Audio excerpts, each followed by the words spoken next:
Thank you for joining us today for today's session, Shaping the Future of AI Through Design. As I said, thank you very much for bearing with us with that slight delay when we had some tech issues.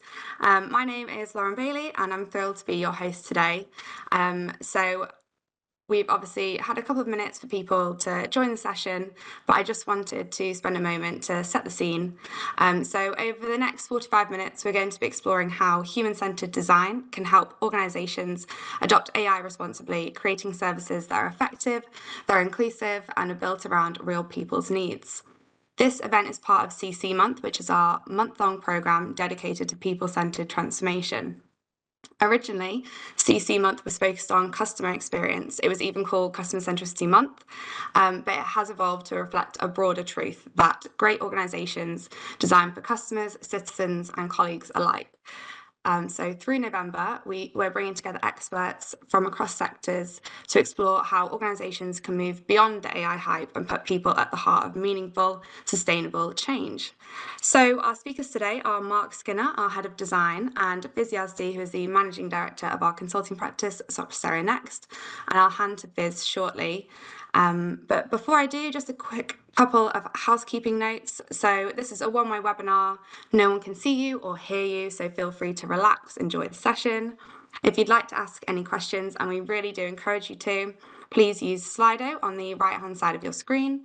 You can submit questions with your name or anonymously throughout the session, and I'll pop back at the end to put your questions to our speaker. And finally, if you'd like to turn on closed captions, you can find that option in the bottom left of your corner. So that's everything from me now. Thank you again for joining us and for bearing with us.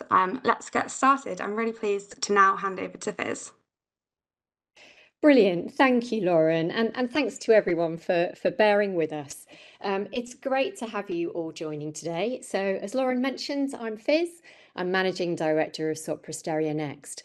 And before we dive into what I know will be an inspiring session about shaping the future of AI through design, I wanted to start with a bit of reflection. I started my career more than 25 years ago as a user researcher, sitting with people, watching how they interact with technology, trying to understand what really made things work for them. Back then, the internet was still fairly young, mobile phones were just becoming smart, and user experience design was something only a handful of people were really talking about. Back then, my job was to listen, to understand how people actually use technology, what frustrated them, what delighted them, and what they really needed from the products and services in their lives, how their environment, pressures, and goals shaped the way they behaved.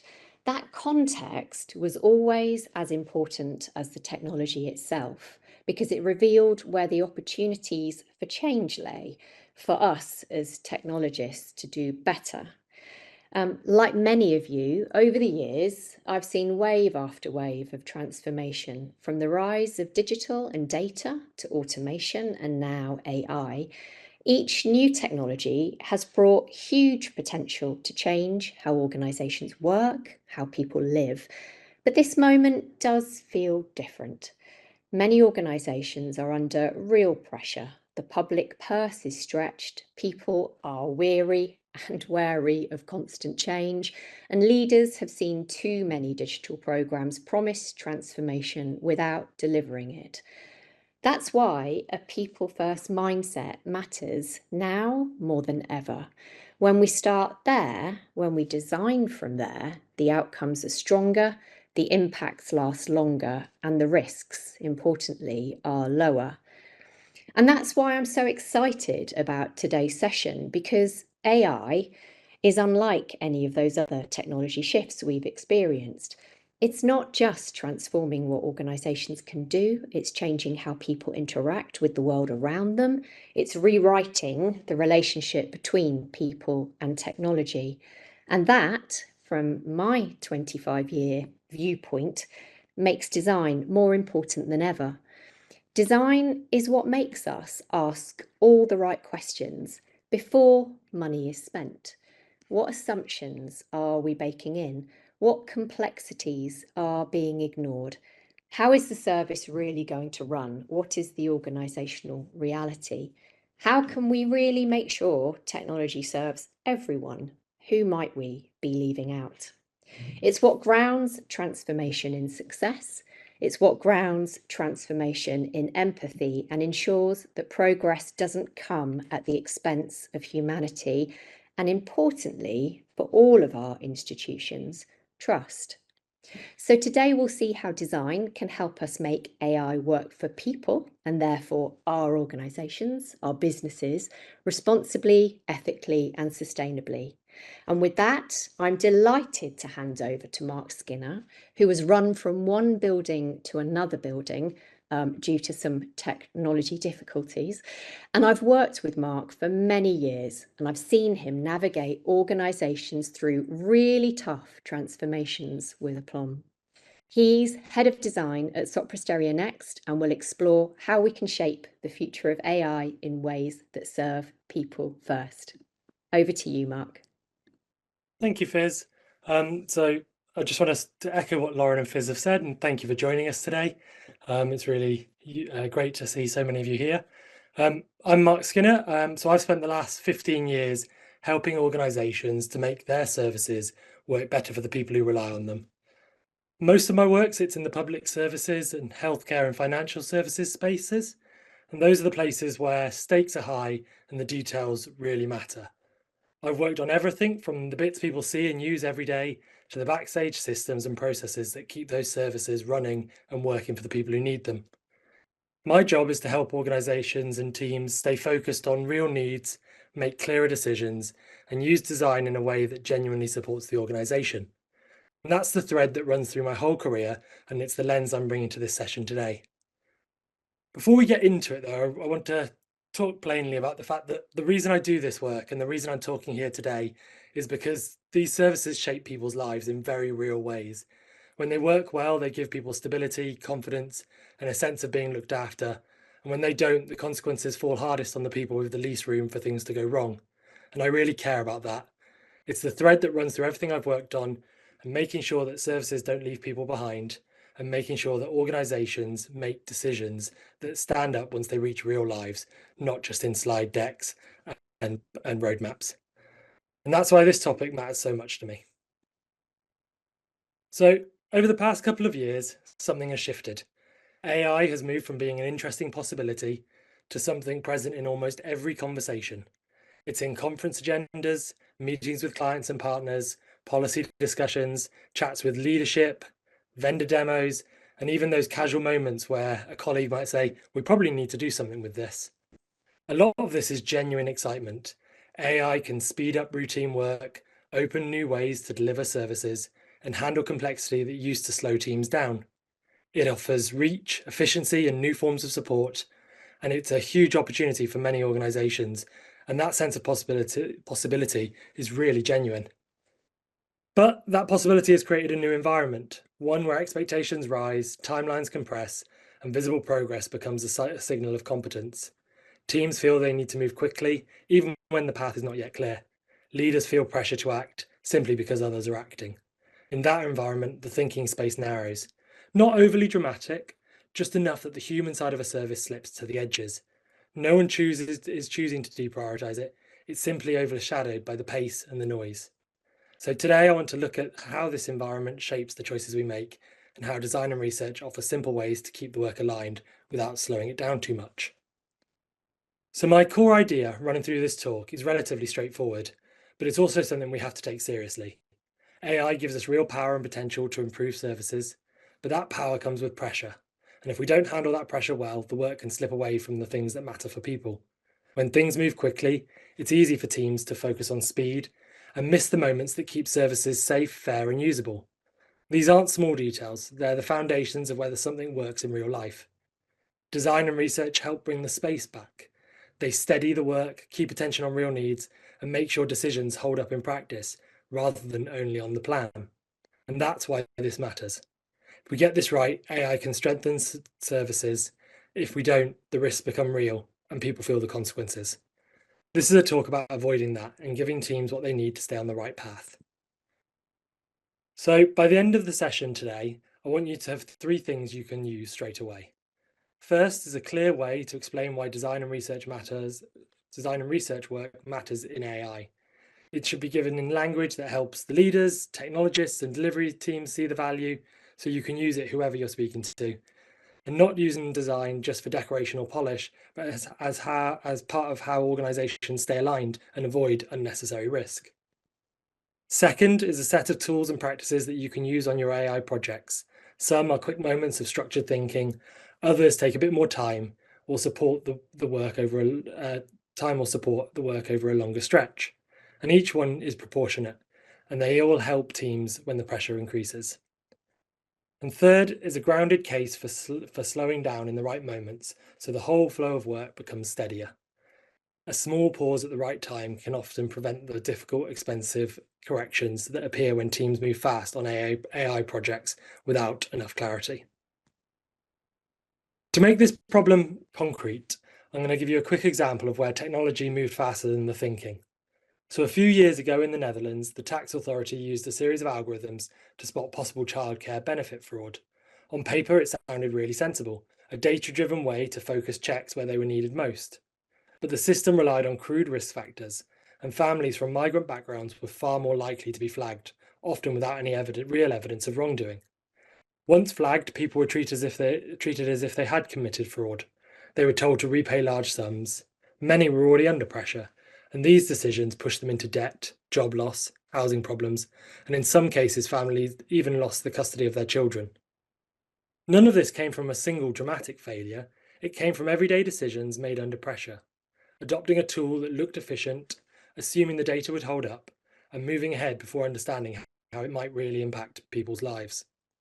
It's a clear example of why this all matters. AI can bring real power, but when the environment around it is rushed or narrow, people pay the price. And the consequences only show up once the system is out in the world, when it's far harder to put things right. One other example from a very different context is from Apple, where at the end of last year, they introduced an AI feature that generated short news alert summaries. The idea was simple: take long or layered stories and turn them into quick, helpful notifications. It sounded useful, it promised efficiency, it sat neatly with the wider push to show the visible progress on AI. But once the feature was live, problems emerged almost immediately. Users began receiving alerts branded with familiar news logos that contained statements the original stories hadn't made. One notification wrongly implied the man under arrest had shot himself. Another suggested a well-known athlete had come out as gay, when the article was actually about a different player. These weren't edge cases, they were routine alerts pushed out at scale under trusted news brands. The core issue was a system built to help people stay informed, and that was now creating confusion, misstatements, and reputational damage for everyone involved. What matters here isn't the specific error, it's the pattern. The feature moved from idea to launch without enough attention to how it would behave under real conditions, how people read alerts, how tone shifts meaning, how sensitive some topics are, and what happens when an automated summary becomes the version of the story most people see. It's another example of the same pressure we talked about earlier: a strong technical capability, a desire to show progress, and a narrowing of the thinking space, just enough that the risks only become visible after launch. When you stand back from these examples, what stands out isn't actually the AI itself, it's the conditions around it. Most of you will recognize them: shifting priorities, tight deadlines, ambitious targets, complex politics, limited resources, and a drive to show visible progress. None of that's really unusual. It's the normal reality of delivery and the current state of most organizations. But AI really turns up the volume on all of it. And the reason the risk grows here is simple. AI is moving fast, it acts at scale, and it embeds its decisions deep in a service. When something's wrong, it isn't only one interaction that drifts off course, it can be many, even thousands. Small choices amplify, quiet assumptions become system behavior, and harms travel further before anyone sees them. And then the pace takes over. It shortens timelines, it raises expectations, it creates a sense that decisions need to be made now, even when the picture is still coming together. And as a community, we really feel this. We're being pushed into faster decisions, faster delivery, faster signals of movement. And in that pace, the thinking space gets thin, and people are being forgotten. Just enough for those decisions that feel tidy on paper to behave very differently once they meet real life. And so that's where the trouble starts. Negative impacts rarely come from dramatic choices. They come from ordinary decisions made under pressure. They land in ways no one planned for. Small frictions, people being excluded, systems that behave unpredictably, and responsibilities pushed onto users who were never meant to carry them. So moving from some of those consequences and problems to some of the causes. When teams work in fast-moving conditions, certain habits really start to show themselves. They're not big and dramatic habits. They're not tied to any one project. They're familiar patterns that creep in when attention narrows and pressure builds. And for some organizations, they're just their default way of working. Most of you have probably seen them in one form or another, and they can make sense in some certain circumstances, which is why they pass without comment. But they shape the work in ways that can cause problems later, especially, as I've talked about, when AI is involved. You can think of these as early signals, signs that the approach might be slipping away from what people need, or that decisions are being made on shaky ground. They're worth noting because once you spot them, you can do something about them. They give you a chance to steady the work before issues set in. The first pattern is simple: choosing a solution before you know whether it's needed, and leading with the technology. A system might look impressive, or a vendor shows something polished. Another organization has announced a new model or a feature. There's a sense that this is the moment to act. And before anyone has stepped back to understand the real problem, the decision has already tilted towards the solution. The conversation is shifting from what's the issue to how can we use this thing. It feels like progress. It feels like keeping pace. But the work is now anchored to technology rather than to a need. And when the solution comes first, the problem gets shaped to fit whatever the technology can do. You end up with square pegs in round holes, over-engineered systems, and services that look impressive but don't meet the real need. And once the work is anchored to a chosen technology, it becomes much harder to step back and ask the simpler question: is this the right way to solve it at all? The second pattern is that people start to fade from view. Under pressure, the activities that keep teams connected to real users are usually one of the first to shrink. User research sessions are dropped, inclusive approaches are ignored, conversations with frontline staff don't happen, and usability checks and accessibility checks just slip out of the plans. Technical tasks survive because they feel non-negotiable, but human insight and human-focused tasks look optional, even though that's the thing that really shows how a service behaves in real conditions. An AI behaves differently when it meets real people dealing with stress, time pressures, uncertainty, or low confidence. And it's those if those realities aren't understood, they become visible once the system goes live, when it's far harder and more expensive to adjust. And the third and final pattern is a shift to short-term thinking. Under pressure, the focus becomes getting something working now. Longer-term impacts slide to the edge. Small choices that feel harmless in delivery grow once the system operates at scale, and unintended consequences sneak in. Those choices shape how people move through a service. They shape trust, access, and outcomes. The effects appear late and often far from where the decisions were made. By the time they surface, they're costly to unpick. It's at this point teams say, "We didn't see that coming." And so it probably doesn't come as much of a surprise that my view is that design and research are how teams can move away from these patterns. And it's really why design and research matter in AI work, and the reason they shouldn't be optional when the pressure rises. Design and research can help to keep the focus on needs. They can help teams start with the problem before settling on a solution. They can help make it clear what the service must achieve, so the work isn't shaped around whatever the technology can do. And they can show when an AI approach adds value, or when a simpler option would serve people better. They keep people visible. They keep real users, real context, and real constraints in the room. When pressure builds, this is usually one of the first things to thin out, and it's the thing that stops you seeing how an AI system behaves once it meets people dealing with stress, uncertainty, or low confidence. Keeping people visible avoids the quiet gaps that grow into the real problems later. And design and research can help keep an eye on the future. They can help teams see beyond the immediate deadline. They help to spot risks before they become problems, and they surface how choices made now might behave at scale. Not only that, but these things really help to de-risk investment. Because all of this happens early, before decisions are set in stone, design and research reduce the cost and disruption of change later. They help teams to explore options while the path is still flexible, and avoid the expensive corrections that come from building the wrong thing quickly. And that's why design and research matter. especially in AI. So if design and research have a clear role in AI work, the question becomes what teams can use in a fast-moving delivery to keep that role alive. So I'm going to talk through some tools that are simple and practical ways to keep the work anchored in real needs, keep people visible, and surface risks early enough to do something about them. They're not heavy processes, they sit inside the flow of delivery, and they help teams to think before decisions are set in stone. They're useful in any project, but they matter even more with AI, where choices compound quickly and the effects travel further than you might expect. To show how they work, I'm going to weave through an example. So it's going to be a council under pressure to handle a high volume of grant applications, and I'll remind you of this in a second. It's a realistic case, and it helps show how each tool shifts the work at the moment it matters. And so hopefully that'll help with taking this in. So the first tool I'm going to talk about is speculative design. It's something to use early, before a project really takes shape, where you're exploring what bringing a new technology into a service might mean. Speculative design helps teams to imagine possible futures by creating simple provocations, rough sketches, scenarios, props, short prototypes. They're not predictions, they're what-if prompts that make emerging ideas tangible enough to discuss. The value is in the conversations they spark.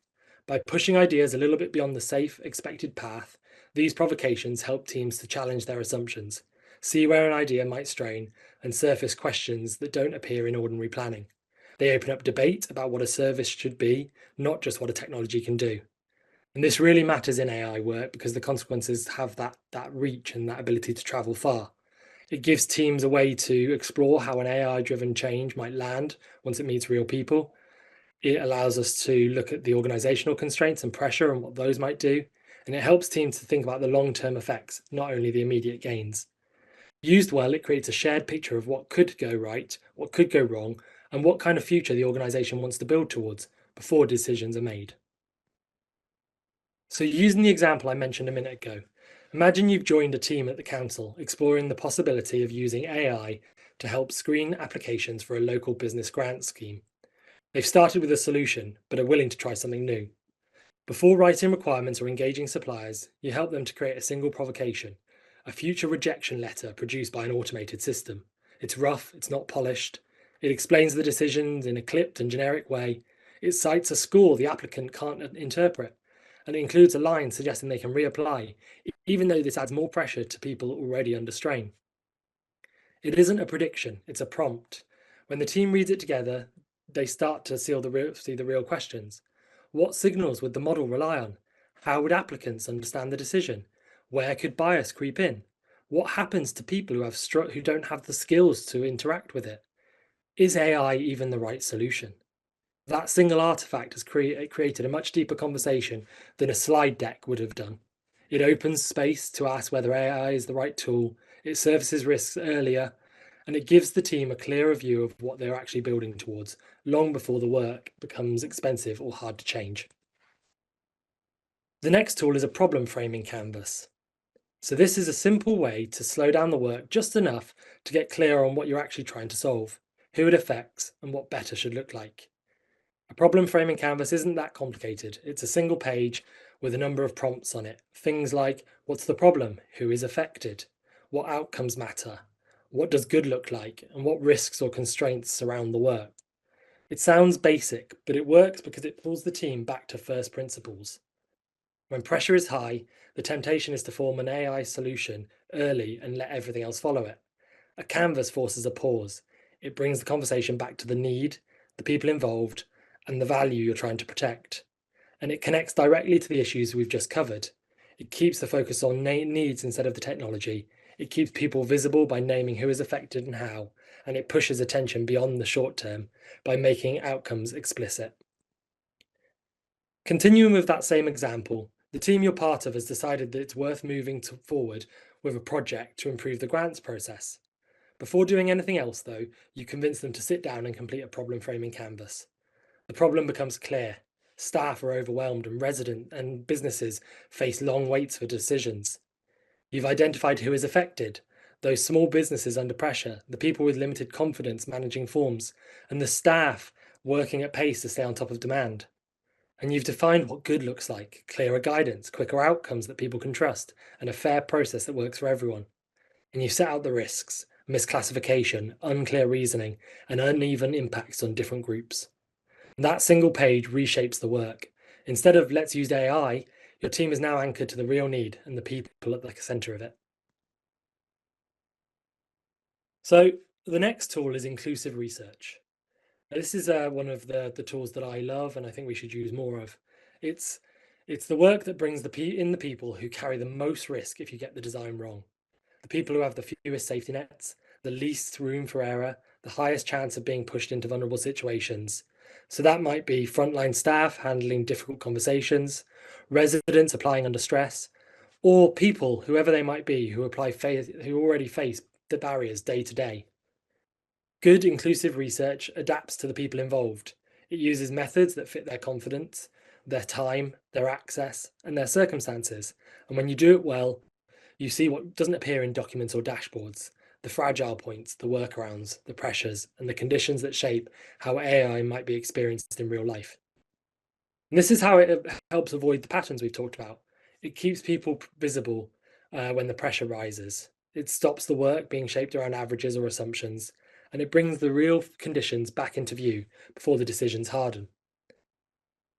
And so once you've done this work, I believe it's really useful to create a set of edge case personas. Now, I know that personas sometimes carry a bad reputation and they can be challenged constantly and a real popular conversation point. But when you use these edge case personas that aren't broad and generic, and they're not based on demographics and histories, but they are tight, behavior-led anchors that are based on people at the edges, the ones for whom the system is most likely to fail, they can really support design work. You focus on the needs and the pressures and constraints and the moments where support is fragile, and you only need a few. And because if the service holds for those edges, it usually holds for everyone else. These personas then act as a practical check. Each time a decision is being made, you test it against them. Would this create extra load for someone already stretched? Would this introduce confusion for people with low confidence?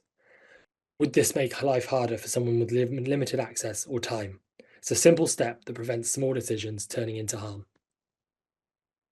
Taking that same grant application example I've been using, your team has suddenly decided to speak with some of the audience that are most at risk of the changes to this service.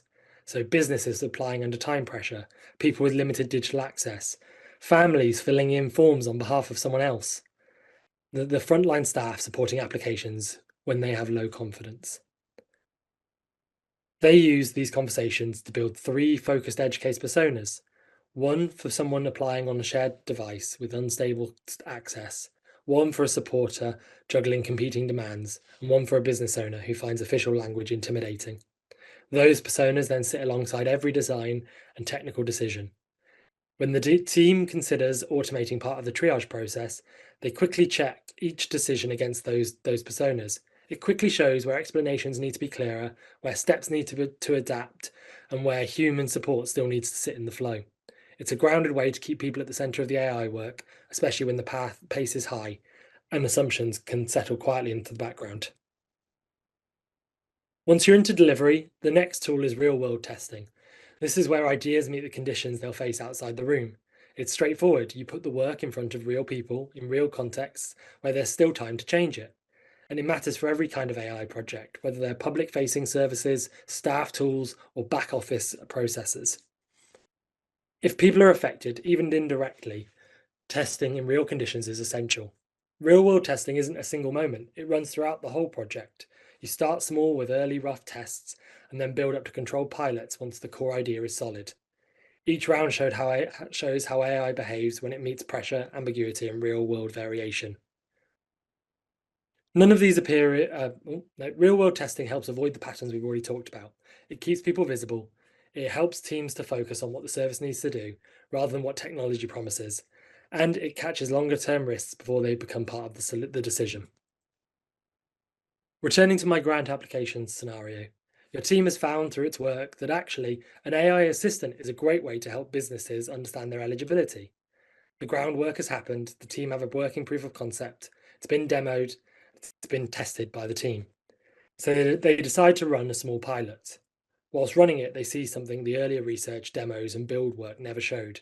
Business owners with complex situations type long, uncertain questions, and the model responds with confident but incomplete answers. Users with low confidence rely heavily on the AI's answer, even when it wasn't quite right. And staff see an increase in people wanting to phone the helpline because people wanted to check what the AI meant or what else they should do. None of this means the idea is wrong. It's simply that real-world pressure and real-world scenarios reveal unknown things. And it's far better to learn it now when the work is still flexible than after launch when corrections are expensive and slow and the risks can be higher. The final tool is a collaborative pre-mortem. It's a quick way for the team to say, if this goes wrong, how is it most likely to fail? And then do something about it while they still can. A pre-mortem starts from a blunt prompt, not a blank page. Imagine we've launched this thing and in 6 months it's caused real problems. What happened? Or imagine this has caused harm for businesses. What went wrong? You run it with people who know the work. Designers, researchers, developers, policy colleagues, frontline staff. Everyone sees different risks. Someone spots where the model might mishandle edge cases. Someone else sees where the trust could erode. And someone from the contact center sees how pressure might push staff to lean on the AI more than they should. When you put those perspectives together, the picture sharpens quickly. But the value isn't just in listing the worries and walking away, it's agreeing what you'll do. For each risk, you can ask 2 simple follow-ups. How would we notice this early? And what can we change now to reduce the chance of it happening? The answers turn into small concrete mitigations, a clearer explanation on a key screen, an extra check for a certain type of case, a limit on how the assistant can be used, or a change to how staff review or override AI suggestions. None of this is heavy, it's short and focused conversations, it can be done at any point. It connects back to those patterns we've talked about. It keeps people focused on people, it counters the rush towards delivery, and it looks beyond the immediate launch by asking how things will play out over time.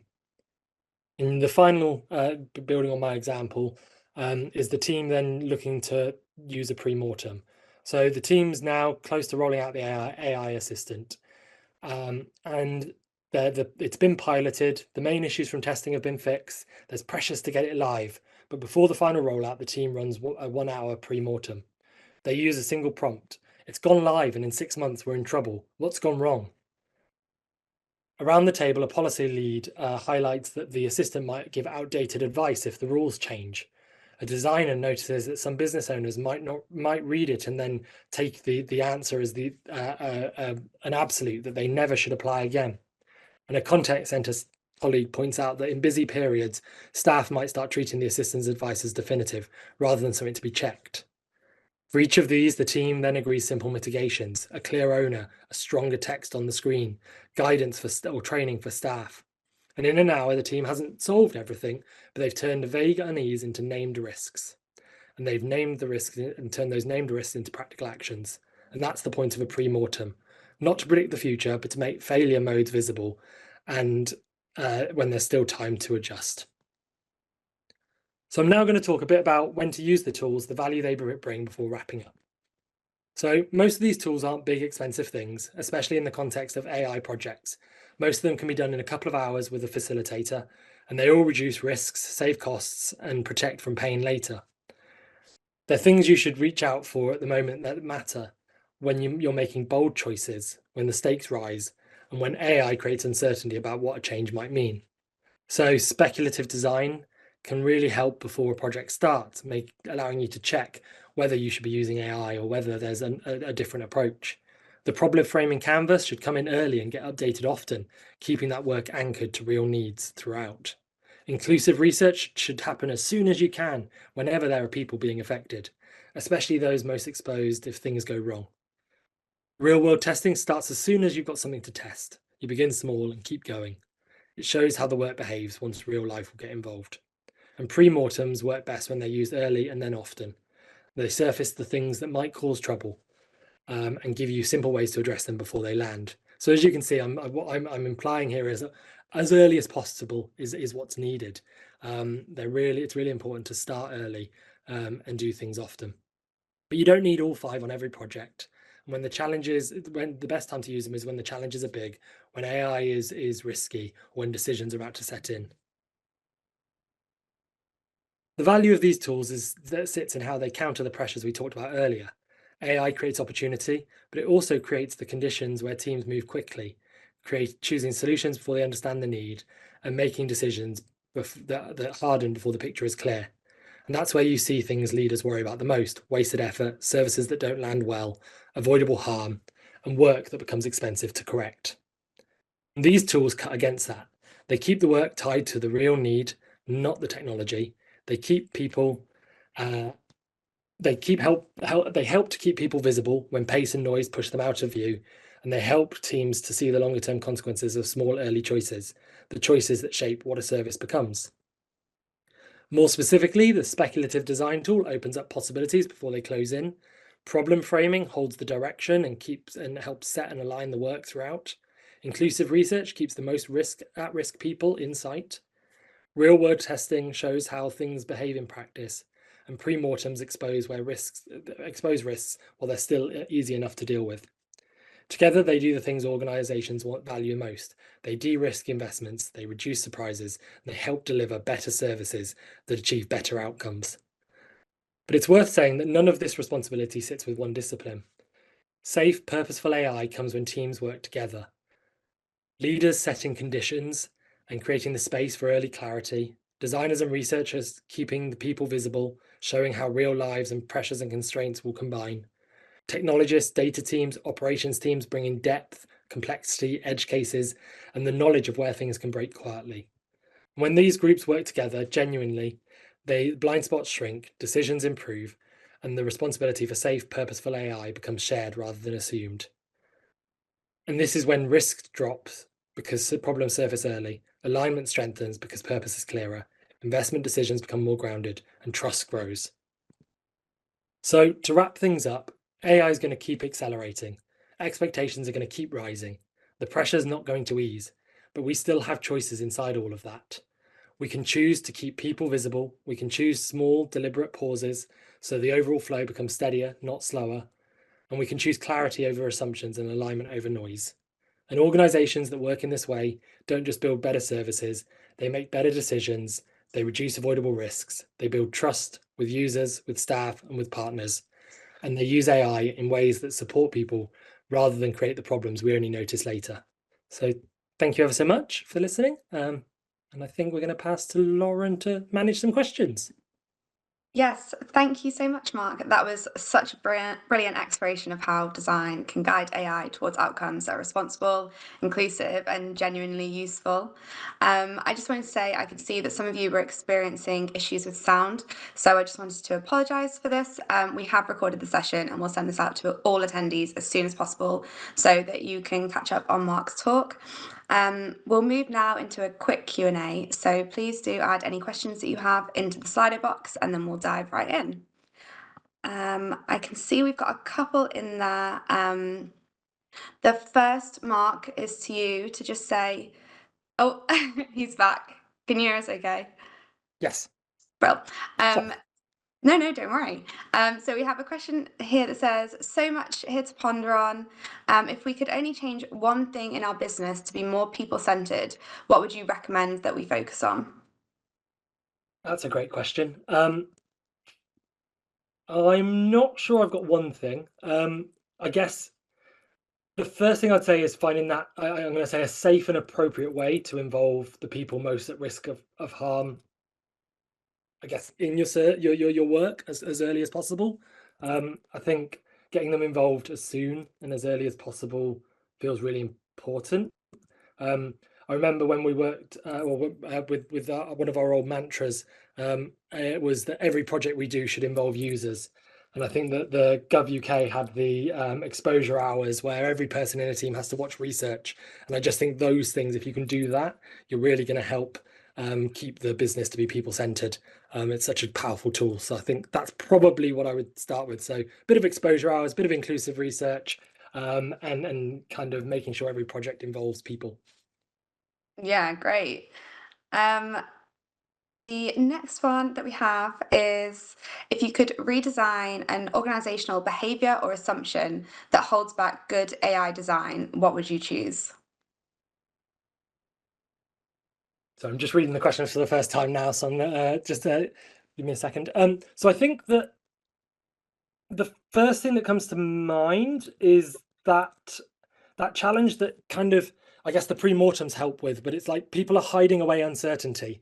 So, you'll have people sitting in a room going, I'm not sure this is going to work, but the culture doesn't allow them and the behavior doesn't allow them to speak out. And so I think that teams hiding those doubts or avoiding hard questions, I think needs to change. And that's the behavior I would want to see shift. So in this AI workspace, like naming uncertainty early is what's really going to help keep people safe. So I think using pre-mortems, using speculative design, using research to create that evidence, but kind of not just sitting back and going, I don't really want to talk about this because people might judge me. Yeah, it's making yourself kind of vulnerable, isn't it? But at the same time, that's how you'll get the best outcomes, is by kind of addressing all of that. Okay, great. The next one that we have, it says, with Gen AI tools not being deterministic, as you said, do you see a need for the risk mitigations agreed at the pre-mortem stage to be developed into a backup plan for if the AI is launched but at a later date starts to hallucinate and these user groups are impacted despite attempts to avoid this? Yeah, so I think the way I'm interpreting that question is A, should you have those like backup plans? Should you have those mitigations in place? And I think the answer would definitely be yes. But I actually think it's about continuing to use the process of a pre-mortem post live. This doesn't finish just because the service is live, because as you say, or the person asking says, AI has the power to shift itself in a way. And so things that seem great for the first 3 months might suddenly start going out of whack and changing. And so I think it's really important that you're constantly doing those activities of going, it's broken. Why is it going to break? Or imagine 6 months time, it's gone wrong. Why? And making sure that you're putting those things in place constantly and constantly checking for them.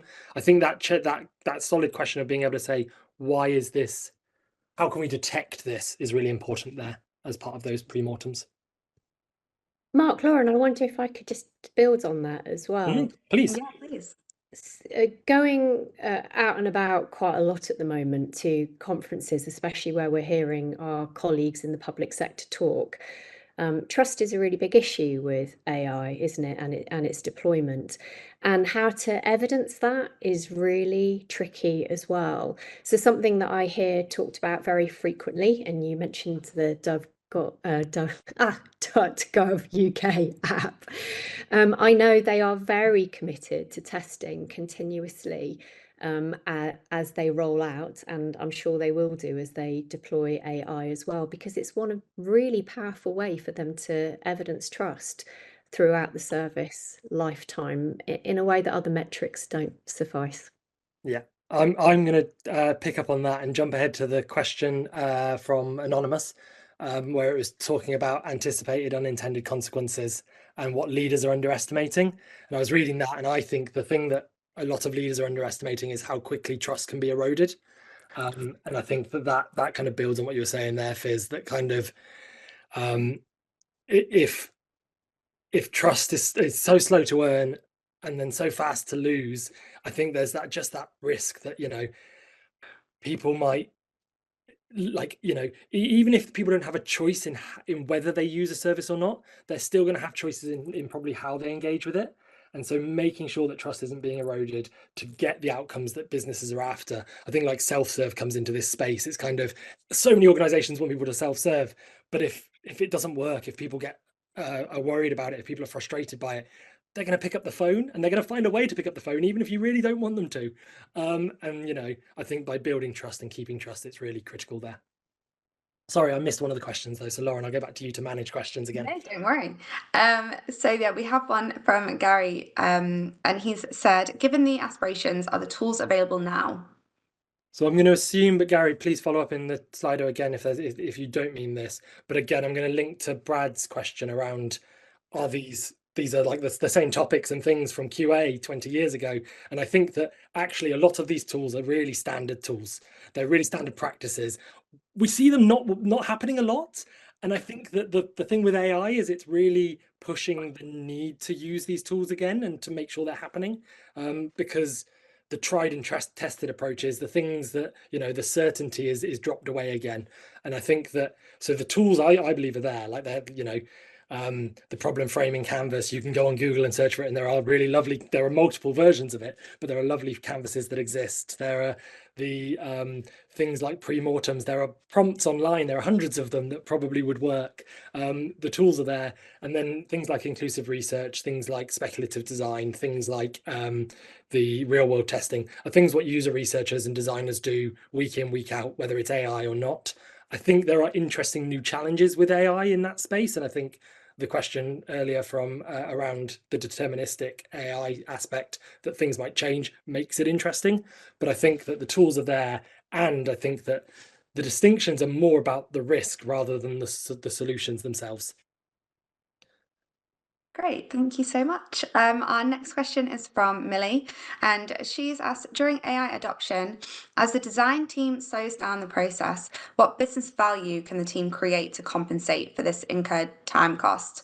Beyond early risk mitigation, are there other measurable benefits such as capturing market-leading innovation opportunities or strengthening user loyalty? Yeah, I think I want to say you've kind of asked and answered it. I think that exactly what you've said. It's kind of there is, me and Fizz were talking about this yesterday, that there's such a power of de-risking that comes from design and research, and actually that is such a valuable thing that design and research can bring. But it's also an area for opportunity and better outcomes. It's an area for finding solutions that no one's thinking about. Inclusive research, thinking about the people at the edges, is going to highlight things no one's even thought about yet. It's going to allow you to go, we were thinking of delivering the interface or the service or the process like this, but actually we've thought about this new way, and that's so much better. It also allows you to find the things that matter most to the people you're delivering services for. And obviously you can then align your services to those people and deliver outcomes for them. Because we spoke about that yesterday, Fizz, is there anything you want to add to that space? I really think you can't ever underestimate the power of design and the tools, as you said in your talk, Mark, to bring so many different people from an organization together. A lot of big transformation programs in particular, it's really clear actually, the data. A lot of them fail because of cultural resistance and lack of adoption. You just can't underestimate how difficult it is to take people along on a transformation journey, to keep people communicating, to keep people aligned with objectives. And as well as the absolute de-risking that design does, and I love the comment around capturing ideas for innovation, 100%, all of that. But actually, I think one of our huge, most powerful values is that we actually keep transformation on track. And that's largely a people issue when it goes off track. And that's what the power of design does. Well, thank you. Millie's also asked a follow-up question, so I'll just skip down to that one. She's said that she agrees that AI accelerating routine tasks often leads to losing a human-centric focus, but the benefits of AI adoption are too compelling to stop using it. Do you have a framework or specific boundaries for using AI efficiently while maintaining that focus? So I think, I guess the tools I've outlined help to keep things on track, but I think that this is where things around ethical usage of AI and ethical AI frameworks really come into their own, and making sure that the way that people are using them is getting the benefits and not just using it because it's so compelling. I think it's probably something that I read the question and was like, I'm going to go away and look more into it from a point of view of those frameworks and boundaries for using it efficiently while maintaining the focus. But I think the tools exist, and so it's more about then a framework that binds all that together, I think. Great, thank you. And then we've got time for maybe one more before we'll have to wrap up. But we have one here that says, what do you think is the long-term outcomes of ubiquitous AI technology? Do you see the world reaching a golden age, or are we moving quickly towards loss of jobs, higher energy usage and global warming, more sophisticated scams and dramatically distorting the wealth gap? We don't have time to answer that question fully, especially not being the last question. But I think I've got personal views on this, but I think that's kind of, I guess, well, and my personal views is going to be somewhere in the middle. But I think that all the harms listed there are real harms. And I think that what's interesting for me is the talk I've given today is all about solving the individual solution space. I think there is so much work needed to make sure that the global kind of systemic space is also being checked and looked at. And I think that organizations need to have those ethical boundaries in place. They need to be thinking about the usage. They need to be considering how they do those things to avoid those negatives. But my general view is somewhere in between. But I would probably take about 20 minutes to answer it fully. So I'm going to stop us on time and end it there. Great. Mark, I'll just chip in to say that that kind of Terminator view of the world versus helpful assistant that supports and serves humans. Our colleague Becky Davis actually did a fantastic talk earlier in the month on the 5th with our partners, Digital Leaders. So I'm sure we can point everyone to that because she does explore that in depth. Yeah, we'll make sure. Great talk, and I loved it. We'll make sure you all get the link to that so you can watch that as well on demand. But I know we're going slightly over, but I just wanted to say thank you so much to everyone for joining us today, bearing with us with the tech issues that we had, but also a huge thank you to both Fiz and Mark for their time today. We hope this has given you a fresh perspective on how design can guide AI towards outcomes that truly serve people. As I mentioned at the start, this webinar is part of CC Month, our annual series exploring what it really takes to build organizations, services, and systems that put people at the heart of transformation. But our next and final session is the AI Challenge, How to Deliver Transformation that Serves People. And this is a panel discussion with senior leaders from Nationwide, NHS, SBS, and Oracle. So it's on the 26th of November, and that's a week today. We'd love to see you there. My colleague Lauren Howes has popped a link in the chat, so you can sign up through that link, and then we'll send an email out to you all as well, just to make sure you've got that. So yeah, thanks again for being part of today's discussion, and I hope you all enjoy the rest of your day. And I want to give a quick, huge shout out to thank Lauren Howes for letting me run to her house to use her internet. Yes, definitely. Thank you. Great. Thanks, guys.